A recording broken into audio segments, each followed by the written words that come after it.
You know that people don't make that kind of money even now. That was my first 3 million.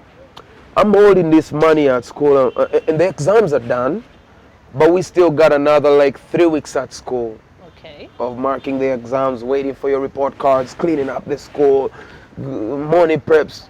Man, I organized the show right at that time. Students were so bored and idle. They all came in, made a bit of money, paid off everybody, got very sick, got a pass out, and I cashed out. Before you know, my dad comes back home. I got one of the rooms pimped out. I got couches, I got a TV, I got a new bed, I got everything. It's like, what are you doing here? You're not supposed to be at school. I was like, no, I was sick. But the exams are done and everything. You know, I did all I had to do. Now I'm home. What's happening here? Told him, Daddy, I'm a businessman. It's a long story. Just know I didn't steal it. It is That's here. the most important thing. Okay. So you were like that all the way? Yeah, all the way. I remember after my senior fall, my vacation, I was so excited to see life, man. I went with Chameleon to the islands, Kalangala, without my dad's consent. He didn't know about it.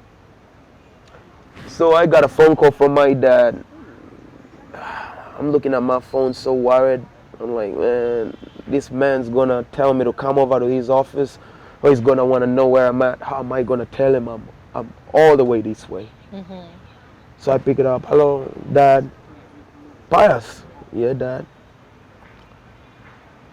Pakozom somo. That's all he said. I was like, huh? He's like, you got a first grade, man. I was like, you got my results already? He's like, That's all yes, you wanted? I'm proud of you. Oh. Come back home. I got a gift for you. And he switched off the phone.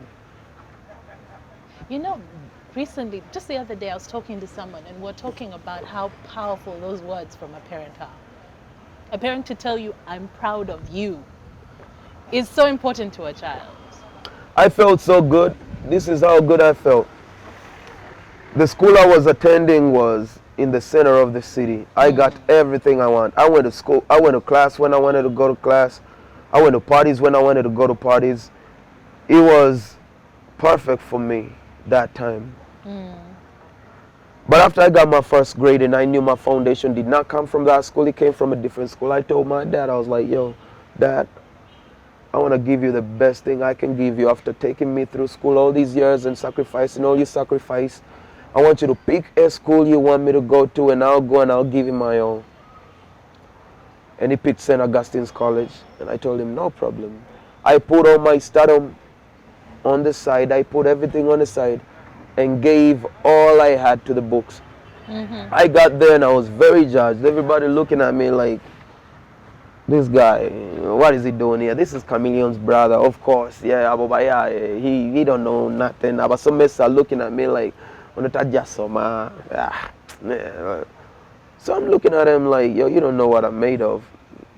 The combination I had was of subjects that I was so good at. Art, history, economics, divinity. With that combination, I ended up being one of the best in that school. And this is a school that had brought in only the best from all the other schools. Yeah. This was like a straight to Makerere type of school. You go through this school, you're getting government sponsorship to Makerere, no matter what, like you're gonna win. Then, you know, I was getting great grades, and out of the blue, I got an invitation to go to America, and I was like, This is what, in S6 around there? in S5. S5. Yeah. Okay.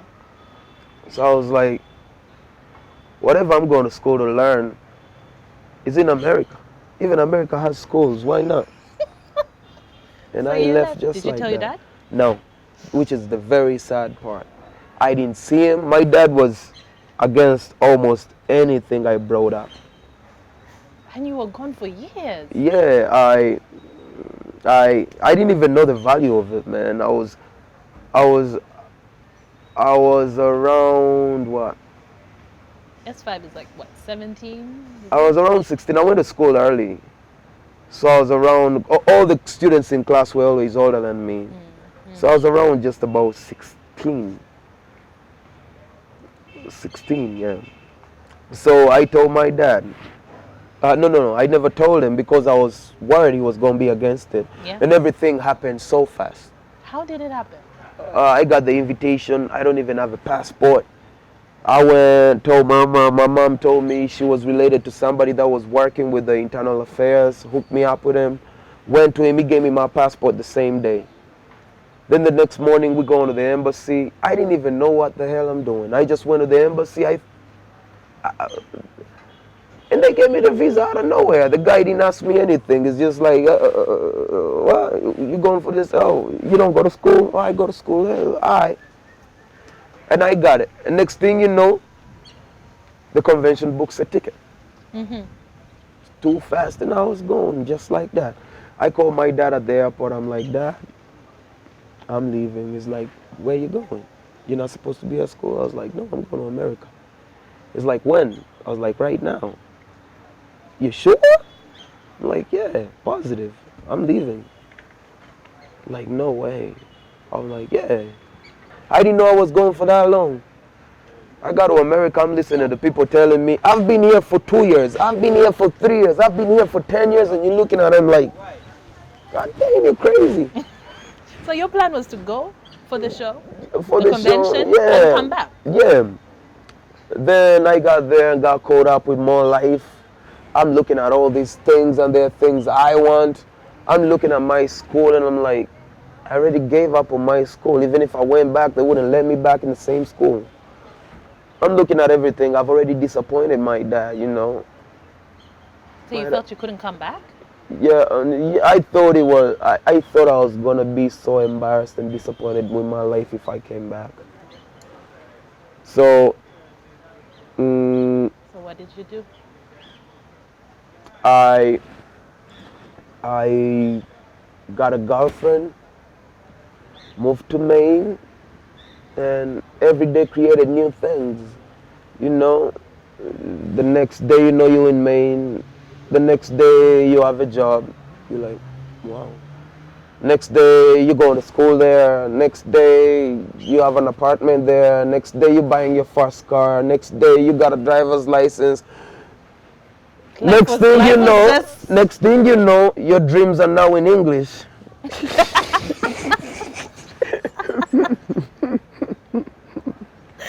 That's how you know. That's how you know you ain't looking back. Once your dreams start coming in.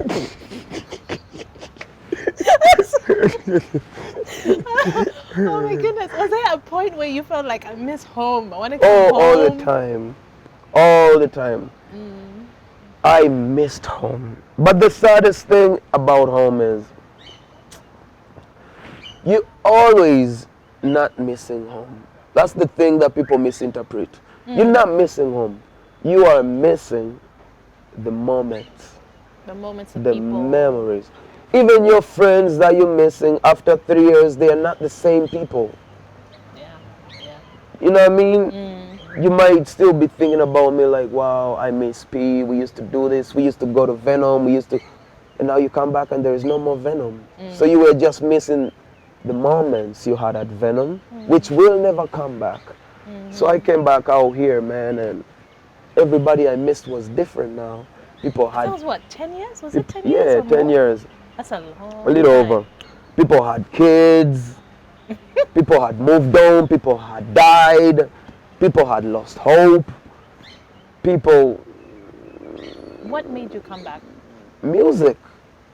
I just got up and I was like, you know what, I'm tired of America. It's about time, man. Like... Who did you talk to before you came back?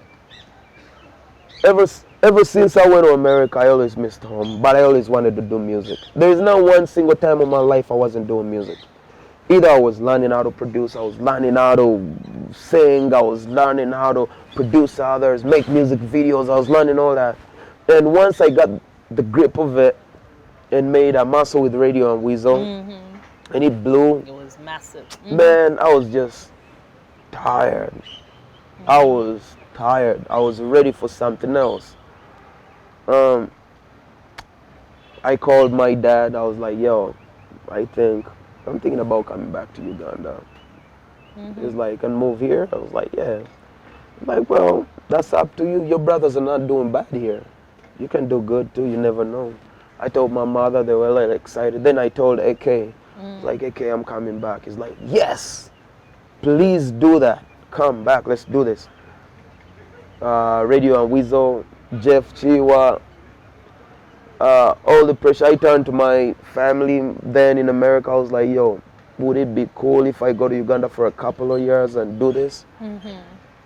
And my baby mama told me, I'm behind you 100%. Anything you're doing, I'm behind it. I was like, okay. Okay. And it happened, going there happened so fast, just as coming back here. It's a decision that came in 2 days, and on the third day I was on the plane.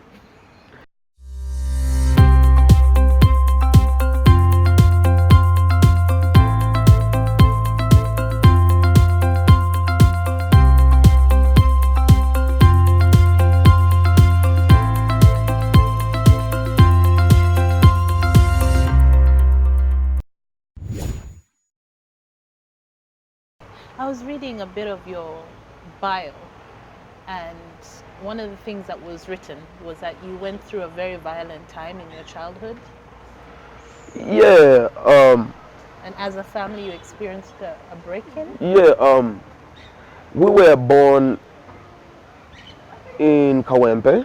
Kawempe was then just developing. We were born around the time when after Museveni came into power. Yeah. And this is the time where Kawempe is the road to the barracks, the main barracks, Bombo. And we were living around so many soldiers. And this is the time where we was transitioning from military governments to I would say more guided government to democratic government, you know. Yeah. So that transition, there was a lot of disorganization. We used to have robbers all the time. Some rebels were still around. Well, who they called rebels, the Obote soldiers were still living in the neighborhoods. So all the time, nights were, all the nights in my life as a child, gunshots were ringing all the time. Somebody was killed on the roadside. Somebody was sliced to pieces. One day in the evening, we're chilling at home, and all of a sudden, 5 armed men in camouflage came into our house and pointed guns at everybody. Pointed guns at my mom, knocked out the housemaid unconscious, got us locked in the bathroom, beat up everybody, ripped apart my dad's bed, took all the money, took all the TVs, took everything, you know. So that's something that took about 5 years. I saw violence every day. Going to school, man, I remember this 16-year-old guy that got burned to death for trying to steal a side mirror. I remember my dad had to buy a gun for us to be safe in our neighborhood. We grew up around the gun. We knew how to use a gun. I know how to use a gun. I know how to do everything with a gun because we needed to be safe, you know. That was the kind of neighborhood. Anything could happen anytime. People pulled out guns in our neighborhood like it was nothing. Yeah. Okay. That's a lot. That's a lot for a child to go through. Yeah. You feel like it changed you? Changed the way you looked at the world? Yeah, so many things, of course, have changed me my whole journey. Growing up around that, school, getting beaten at school, making decisions that changed my life forever, like just deciding to go to America in a couple of days.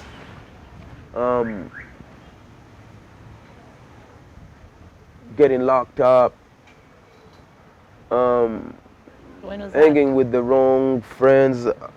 I got locked up in 2007. And I got home in mid 2010.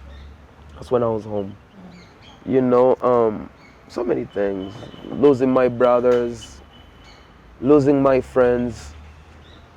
My best friend Cage, you know, one of those people. He got sprayed, he got killed, he got shot 27 times, man. um, street life, survival. People never really understand the man I am, but it's not their job. It's my job to understand the man I am, and it's not my responsibility to go around testifying about it. Mm. But yeah, it has all changed who I am today. Yeah. Some for the better, some for the worse. Mm. Yeah. Losing your brother. Hmm? Losing your brother, you talked about Oh AK. man, He was so excited for you to come back. You started he working was my, like together. I told you. Everybody takes their pain different. I took it in different, but Eke was like a child to me, man. I raised this boy. We were the youngest. Me and him were the youngest in the family. So we were the same schools, shared drawers, shared socks, shared shirts, shared food. We were always on the same thing. Yeah. But he was my brother and my best friend. Um, so losing him was very, very, very tough for all of us. Losing radio, Yeah. losing Cage, and plus all the losses we've taken in life, man. I'm, I, that's why one of my songs I say when I see me in the mirror, I say congratulations, because with all the bosses that have hit me in this life, if they hit another man, I doubt they'll still be standing. I'm a very strong man to having lived through all this time and still in great shape. Yeah. Yeah. You said you handled your grief differently. What do you mean?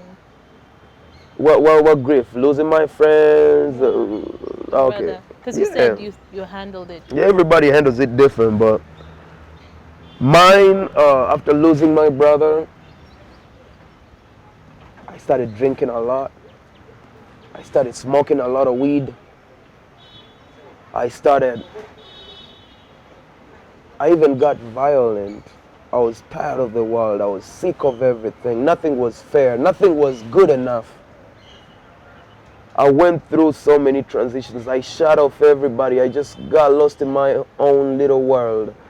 Musically was a big setback. We had songs recorded together. We were supposed to release videos. Um, I thought about so many things, man. That was my little brother. I was lost. My whole world scattered. And then it took time. Even right now, we're still healing, but now it feels better. We're getting used. Looking at the door, and so many ways, man. I had to move. I had to leave where I used to live to go to a different place, cause he used to visit me a lot. And every time the door made any noise, I thought it was him. And then I remembered he's dead and he's never coming back to me. So many challenges happen, but I dealt with it. People on social media, they say too much. Um, I left Team No Sleep and started my own camp. So many changes, man. It was a big setback, but life goes on, man. After all, I sat back and looked at all the beautiful things I still had in my life. Uganda grieved with you. Yes, The country grieved with you. most of it. But again, the pain is different. But I appreciate people passing their sincere, heartfelt condolences and sharing the pain with me. The pain could have been a lot worse. Everybody that contributed to my brother having a great funeral. Yeah. So many people stepped up. Balaam stepped up. Yeah. So many people, man. Bobby Wine stepped up. Mm. Radio bought my brother his burial suit. He bought it for him. So many things, man. You got a grief. And again, there's always those people that don't. Those that are happy about situations, that feel good when another man is losing. But it's part of the game. It's part of the show. But yeah, I appreciate all the fans for loving us that much and grieving with us. You said you looked at the things that you were grateful for to help you get back on track. You've talked about your children. Of course. Yes. How old are your children? How many? I have 2 kids. Okay. My firstborn son Yeah. is gonna be 7. Mm-hmm. My daughter is gonna be 6. Okay. Yeah, very soon. Okay. Are they here or no? No, they're in America. Okay. Yeah. Do you get to see them? Yeah, I get to see them a lot. We have a very, very big bond. Okay. Yeah. All right.